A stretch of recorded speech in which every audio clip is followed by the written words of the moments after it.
welcome everyone here to the Smash Sport Show right here on Smash FM here on a Friday here in Melbourne. Of course, let's go across to our friends over in WA, and of course, we're heading to Subiaco in particular because they play in the National Premier League women's competition over there in WA. And of course, we've got a very special guest on the show right now. Of course, her name is Zara Board. She joins us right now. Thanks, Zara, for joining us.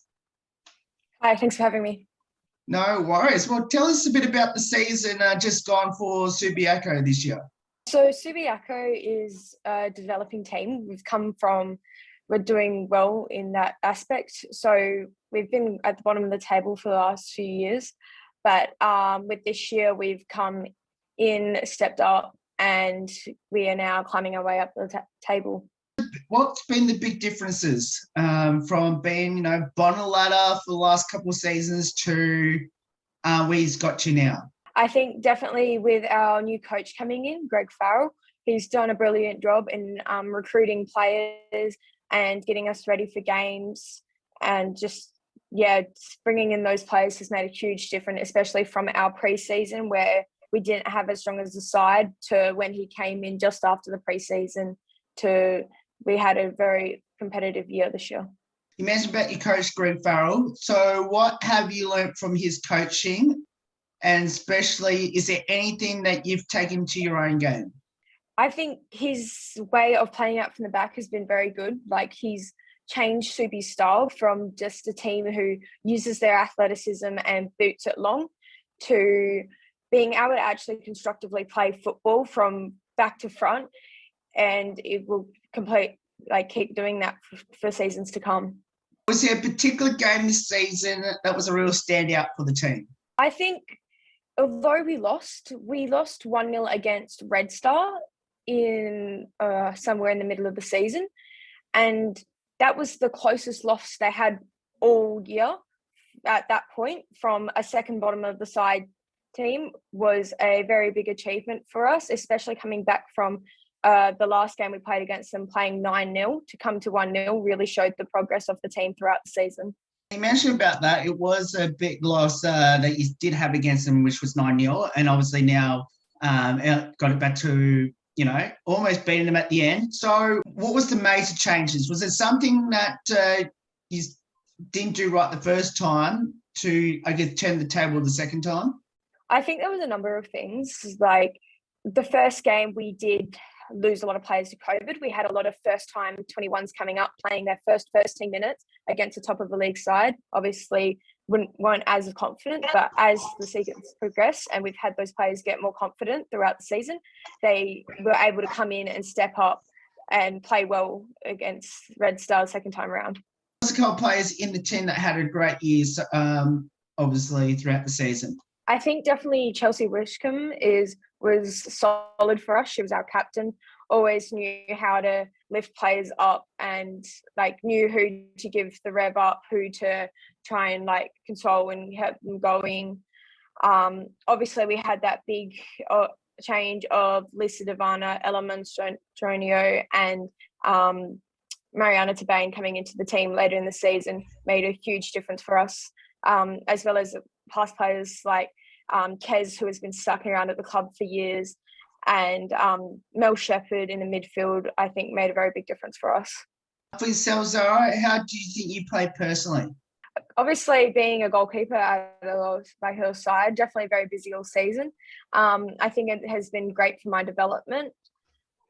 With this year also being recognised and going to the Junior Matildas tournament in Indonesia I think Subi played a big part of that obviously I was making lots of saves per game, which was very good for me.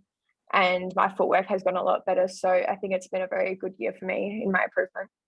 I'm glad you mentioned about that trip to Indonesia. Just earlier, I think it was about mid this year, I'm pretty sure. Yeah. So what was the things that you took out of that journey? And what was the best part of going to Indonesia to compete? I just think it was amazing to see the level of young players around Australia, just getting to play with the most elite under 17s in Australia and learning the different styles of football. Obviously in Australia we play that 4-3-3 very often. That's all we play against. we're going to Indonesia, we were playing against like 4-4-2s and just different styles of football. Was very good, like, and very good educational experience to see like the different styles of football around the world. What was the greatest save that you did over there in Indonesia? Oh, I only ended up playing one game because there was, I think, 5 games and 4 keepers, but I did have a pretty good close top bin save, close to my post. So I think I was pretty good, but mainly just covering my distribution and staying connected to the defensive line. Do you still communicate with those amazing young Matildas 17s team, you know, even now, considering obviously they all play in different parts of the country? Yeah, like obviously that experience was amazing for making friends all over the country. Like I definitely still talk to quite a few of them now, and got some new friends for life that you can go and travel and meet up with and just say hi. Have you convinced any of them from the eastern states to come across to WA to play? Well, most of my friends are in Sydney and that sort of area, so I think they're pretty happy staying in the Sydney NPLC series. So I don't think I would have much luck there, but no, it'd be good to see them. Now, I know the Women's World Cup is next year, which is quite exciting for everyone here in the country. I guess I'm sure you're going to be coming out to cover those games when it heads to WA. Is there any particular players that you're hoping to go and see and maybe get some tips? Or watching any experienced keepers is just the best way to develop your game. Like just watching how the professionals do it, and so you can get to that level. Obviously, if Australia wins their group, they'll be coming to Perth. So I would love to watch the likes of Tegan Micah, Lydia Williams. Like Lydia Williams, I've grown up as such a role model for me. And Jada Wyman, Mackenzie Arnold, just any keepers is just such good to chat and see their experiences. Going back to the season, obviously your team scored quite a lot of goals and very high scoring goals in most of your games this year. But it must be great to finish with a 6-0 win over Curtin University in the last round. Yeah, and as I've said, it just shows the development of the club and how far we've come from the start of the season. 9-0 losses to 6-0 wins at the end is a true testament to all the work of the staff and the players within the team working together well, and coming out with a great result. So in the last round, I've got to ask you this, considering obviously the team didn't score many, didn't concede any in that game. Did it come a little bit easy for you to, take a break in the goalkeeping position in your own defensive net? It was definitely a bit of a change for me, like normally being very busy in a game, which I was very grateful for, but had a few saves in there, but it was a good way to finish the season. Talk a bit about your game journey. Where did it all start and why did you choose it, Zara? So I started playing in primary school. They kind of just where they brought in a competition and they were like, oh, we need someone to jump in goals. And I'm like, coming from a footy background, going, oh yeah, I'll jump in goals. That sounds great. And from there, I just fell in love with it. Like I started playing my first season, I think, under 11s at Murdoch University, Melville. Played there all through my juniors, and then coming to the NTC as an associate. Haven't really played with them, but was great for my development, obviously going to training with them. Just that was mainly my youth, was just going through there, and then I went across to CB with a first team opportunity, and I think it's really helped with my improvement this year. You mentioned about, you started at Murdoch, which you played them 3 times throughout the year, which unfortunately the team didn't go their way in the last 2 games of your meetings against them. So was it a bit strange when you had to verse against them for the first time?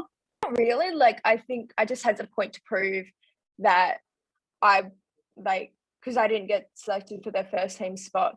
And I find it more of a, okay, I want to go out and show you what you missed out on. So I use it as a driver, a motivator to go out and just play my best in any games. You mentioned about playing goalkeeper. So obviously you get to see the whole field to yourself, and what's up ahead. Is there any position on the field that you would love to play, a dream position that you want to convince your coaches to put you, other than goalkeeper? Oh, that's always a hard one. I feel like winger could be pretty fun. I definitely would be fit enough for that. But just the freedom to go up and down, have that opportunity to cut in, score goals would just be so much fun, I reckon. What will be some highlights throughout your world game journey so far? I would definitely say like that chance to go to Indonesia was huge. I've represented my state since under 14s. Going to NTC Challenge this year, I had a great tournament, really enjoyed that. And I was nominated for Keeper of the Year this year at 17 years old, which I'm very grateful for. Like, it's pretty good for me to get there. And yeah, just playing first team football has been brilliant. So how are you juggling school? I'm still assuming you're still going to school, aren't you? I just graduated, so I'm pretty happy about that. Okay. Maybe this question may be a bit obsolete now because you just finished school. So I'm going to ask anyway because it was during the season that you went to school still. So how did you juggle school, I'm assuming you work, and then training and games? How did you manage to juggle all that? Yeah, well, this year I did do ATAR in year 11, but I decided to go to a general pathway.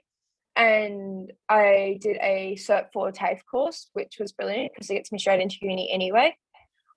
Just making sure I stayed on top of my work. Like if I knew I was going away, making sure I did try to get ahead before I went because I knew I wasn't going to have much time to do it while I was away. And yeah, just staying on top of it was the biggest thing. So just you're not stressed when you get home and you have all these assignments and tests to do.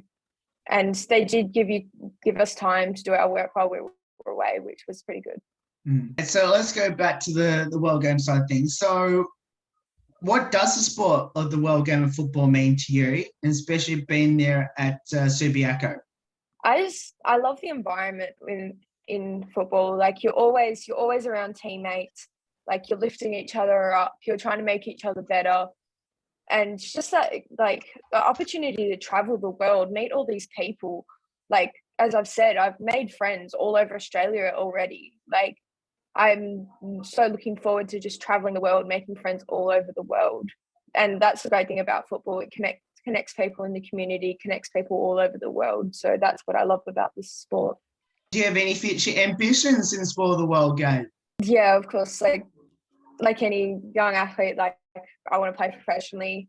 My goals is to go to the US and play over there for a few years, hopefully get into a good D1 college and go from there, hopefully maybe come back, play A-League and just keep progressing and maybe one day make it to the WSL and play for that senior Matildas team. You mentioned about college a moment ago over in the US. Have you already started preparing for that? Yeah, I'm part of the Australian schoolgirls team. Okay. And we're doing a tour to Dallas in March where we get opportunities to play against American and sides from all over the world coming over for this Dallas Cup, and lots of opportunity for scouts watching our games and opportunities to get identified over there. So how's that preparation going for you now that, school's over? Yeah, it's been good. I'm still doing, I've started another TAFE course, so okay. It's not too much extra work, but just learning how to juggle work, getting that TAFE work done and still doing my training as usual. It's been a bit of adjustment, but I'm getting used to it now. What would be your advice to people that should get involved in the World Game? Because obviously it's a World Cup year next year in 2023. What would be your advice on getting involved in the sport, especially girls and women out there that want to get involved? just no matter your level, just have a go. Like, you can find the passion and love for it, and like, you might think it wasn't something you wanted to do, but you just fall in love with the game. And even if you don't want to play at a higher level, it's, as I said before, it's such a good social community, like getting to know a lot of people. It's great. A couple of lighthearted questions about your teammates. Firstly, who had the most embarrassing moment on the field this season, and what was it? Oh, on the field, I don't know, maybe Tony just managed to trip over nothing pretty spectacularly. Although if you didn't say on the field, I think twice this season, Chelsea rocked up to the game with her shirt inside out. So you have one of our most experienced players, one of our oldest, most experienced players on the team walking up to the game with a shirt inside out. It was a very good laugh. Oh, I'm glad you mentioned that one in there. Okay, so what happened? Like, got embarrassed? Yeah. Oh, she's a country girl, so she's just like, oh, whatever. But yeah, it was. We all had a good laugh at it. And it was the fact that she didn't do it just once, but twice was the funniest thing of it all. So, okay, sorry, I've got to ask this as the follow-up. They mentioned having more than once. So how far apart was it? Did she do it between one to the other? Oh, I think one was quite like start of the season, and then one was towards the end, but it was still a funny moment. Oh, I don't think she'll live that down now. So who's the comedian, the best singer, and internet TikToks / Be Real? Oh, the comedian on the team?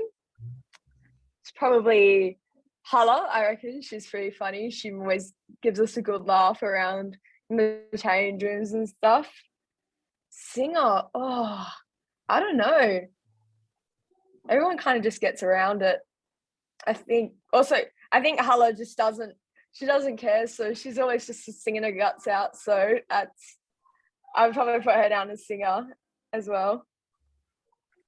And TikTok, I think early in the season Maddie did some TikToks, but I don't think we've done too much of it. I think there was quite a few like older girls on the team, so they didn't really have much to do with TikTok in that kind of sense. So not around with it. Okay. Has the team got onto this new thing called Be Real? Oh yeah, we've got a few of the girls around it. Got some good game day, training day pics, some good laughs in those as well. Okay, are you on it yourself? Yeah, I was. I'm kind of stopped doing it now a bit. Kind of most of the time it goes off when I'm at work, and it's like, what's the point if I'm not actually being real? I love it. So do you have a pre-game superstition or ritual? My pre-game, when I walk out onto the pitch and just before the whistle goes as I'm going into the box, I like to do 2 kind of like cross jumps, 1 on each leg. I don't know why. It's just whenever I go into the game, it just makes me feel like I'm ready to go. But yeah, nothing too crazy, just my 2 little jumps. Yeah. So what's the pump-up song for you and your team? Or anything Eminem's pretty good. Gotta love some Eminem. Gets you going. Yeah, I don't know. We have a big variety of songs, so but Eminem's probably our main ones. Okay. So did the team have a fine system this year? Oh, not we didn't have like a specific fine system, but you did get the team got around you if you did something stupid. Like you forget your shin pads and you may not get fined, but you won't not hear about it for the next 2 weeks or a month. So I kind of hold each other to that by that standard. Okay, let me continue on with that, which is who got the most flack in regards to that, And what was the one that you copped? Who was it? I know someone forgot their shorts a few times to games. Can't remember who it was though. And so that was, or we'd bring the wrong socks or something. I don't think I've had any real big ones. I think one time I just bought my training gloves, but not my game gloves, but that's not too much of a big deal. So I'm doing pretty well so far. Touch wood. Can say you're doing pretty well then, Zara. You avoided some of these silly, stupid ones by the sounds of it. Yeah, I'm sure I've forgotten something and my teammates would give me slack for it and go, oh, you didn't say this. But I'm sure there's something in there I forgot, but it's been a long season. Fair enough. Two final ones. Did the team do a TikTok dance or celebration after your last game of the season, which you won 6-0? No, there was definitely, we definitely went out for a few drinks with the team and had a good time after, but no, not really into the TikToks, our team. Okay, I'm assuming you had a presentation on it, didn't you? Yeah. All right, cool. All right, at least I got that one. Was there any good dancers on the dance floor? The awards night didn't really have that much dancing this year. It was a little bit disappointing in that aspect. Like good food and stuff, but yeah, no, it didn't really have much dancing this year. We were a bit disappointed by that. We were all ready to let loose, but yeah, the dance floor at the place, we were pretty disappointed. Oh no! All right, maybe 2023 might be the year for that one, by the sounds of it. Yeah, I have to implement that. Zara, thank you so much for giving up some of your time to join us. It's awesome having you on the show. As I said, congratulations on a fantastic season. Obviously, seeing the Mighty Lions, rising up the ladder this year and improving this year again. And hopefully next year it'll be a fantastic year for the Subiaco, and especially hopefully crack into the finals next year. And obviously congratulations on your achievement with the under-17s there in Indonesia mid-year. Yeah, thank you. No worries. And that's Zara there, joins from the Subiaco, of course, AFC, of course, Women's Premier League team, of course, out there in WA. Of course, we'll put all the details up on how you can support them in 2023 as they continue to rise up the ladder in the National Premier League competition. There's more on the Smash Sports Show right after this. Don't go away. Here on the 10th year celebration.